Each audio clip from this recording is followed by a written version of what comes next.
This rather empty room was used as a reception cell for criminal prisoners arriving here after 1848. New arrivals were required to bathe, if dirty. Convicted prisoners were given uniforms. Those awaiting trial were allowed to stay in their own clothes, or if necessary, were given a different colour uniform. All were examined by the surgeon.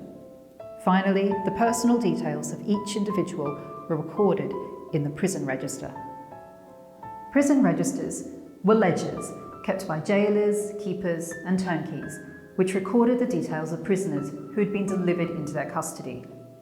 Before 1780, these and other types of criminal justice records contained very little personal information about prisoners. Often they were just a list of names with release dates and arrival dates alongside. But at the end of the 1700s, all this began to change.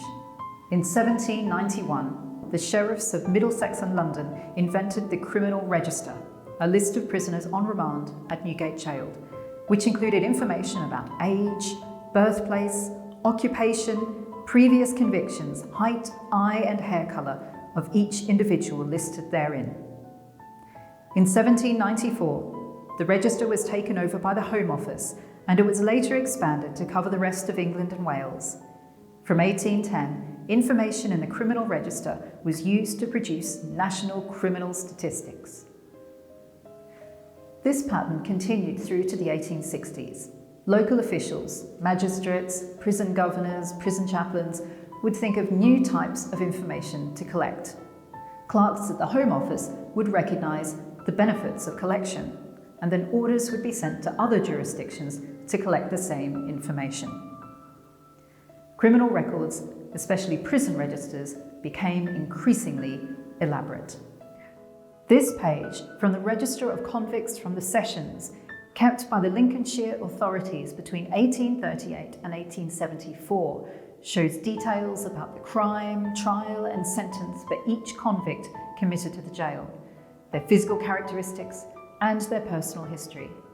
The register also tells us whether they could read or write.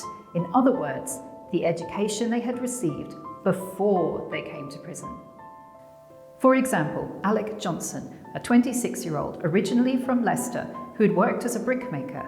He was convicted of violently and indecently assaulting one Anne Keel and sentenced to 7 years penal servitude. He could only read imperfectly. Johnson's accomplice was 23-year-old chimney sweep John Sumner, who could neither read nor write. Historians have long debated the reason for this new interest in the lives of criminals. Some have argued that such detailed records were used to facilitate the expansion of state control over the lives of individuals.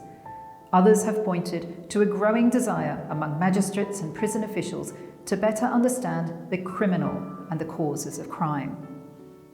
In other words, they argued that the expansion of criminal records at the end of the 1700s can be regarded as the birth of criminology. Whatever the reason, prison officials became increasingly inventive at recording details for posterity. If you enjoyed this clip, feel free to follow the links on screen for more interesting articles and free courses from the Open University.